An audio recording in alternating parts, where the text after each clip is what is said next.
Hello and welcome to Economics Unit 2.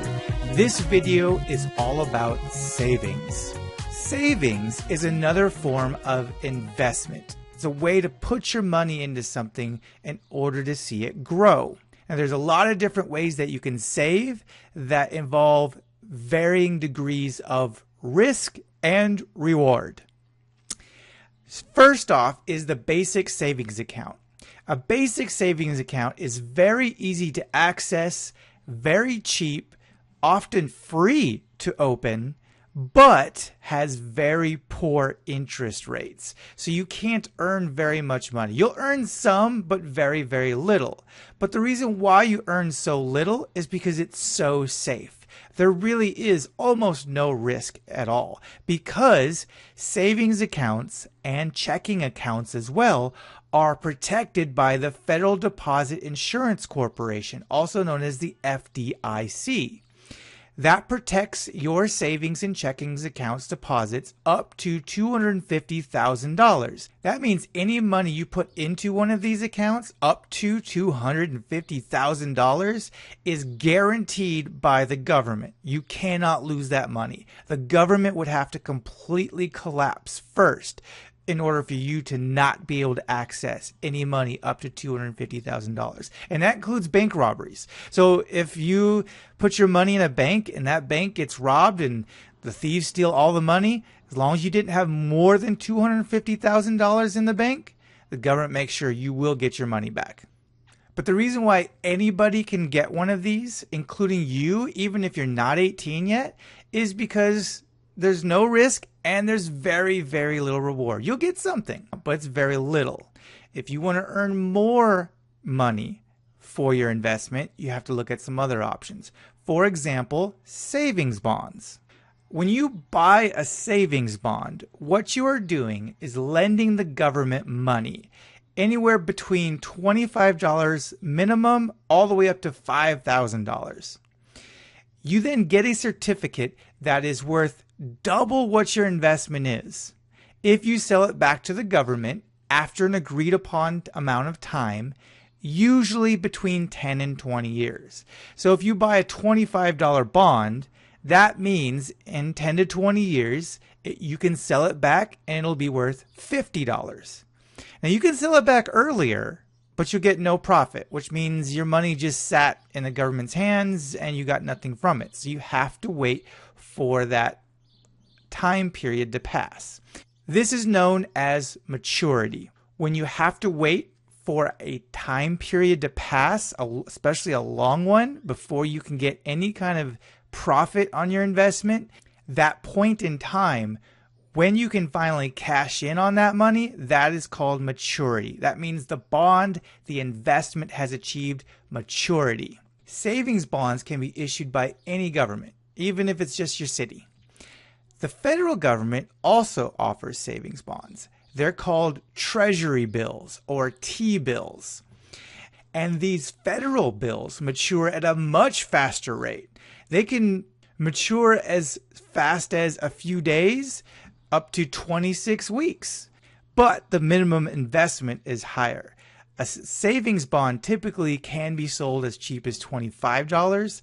If you're going to buy a federal government bill, a treasury bill, it's going to cost you at least $1,000. But you still get that double amount at the end. So you have to invest more, but you get more. Now, another way you can invest your money to make profit off of that investment is stock ownership.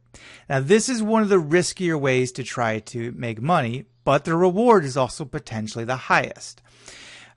Stock ownership is when you buy percentages of a company called shares to get a piece of that company's profit.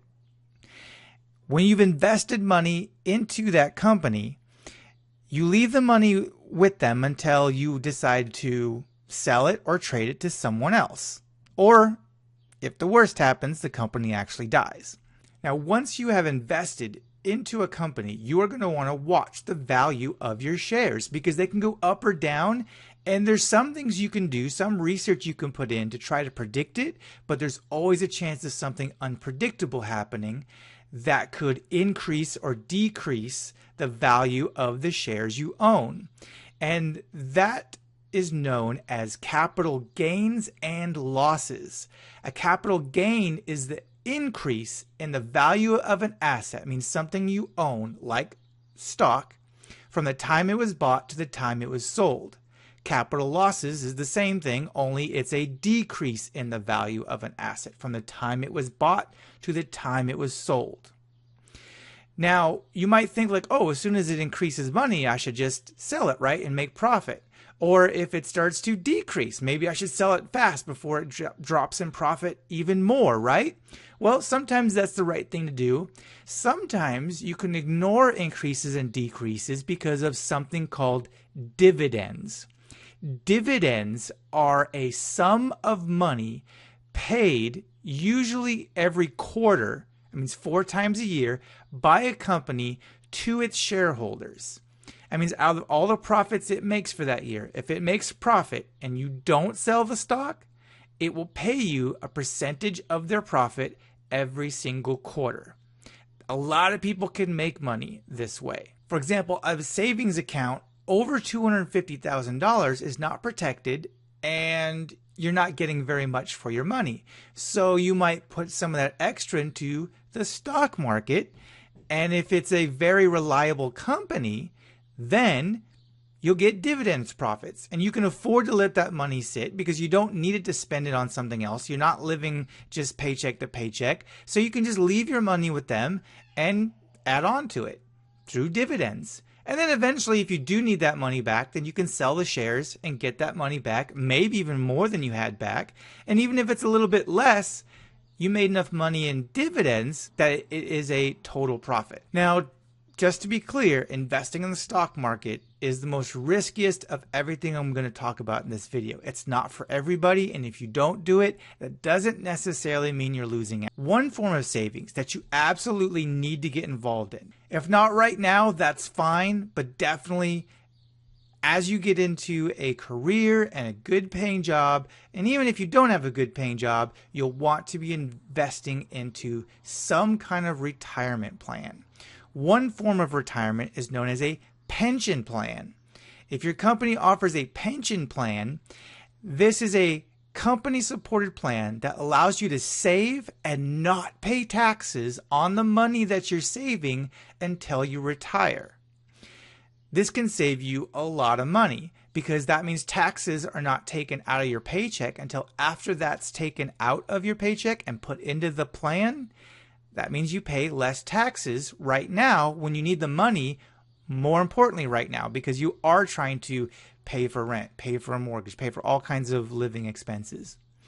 And often companies will match some of your investment, which is free money. That means if you put $100, the company will throw in $100 of their dollars into your savings account in addition to what it's already paying you. It's free money, but only if you invest. So you definitely want to be taking advantage of pension plans and be looking to have a career that offers some form of pension plan. But what if you don't want to work for a company? What if you want to start your own company? You want to be the boss, the owner. Well, in that case, you can get the same thing as a pension plan, but instead it's called a KEOG plan. Now, there are some differences between this and a traditional pension plan that a company would give you for working for it, but this allows a self-employed person to be able to invest in their retirement without paying taxes up front. Now, there is so much more to know about savings and investments than this, and if you have any questions, please ask me. This is barely the tip of the iceberg, but this is all we really have time for in this video. If you have any questions, again, please ask me in class. Thank you.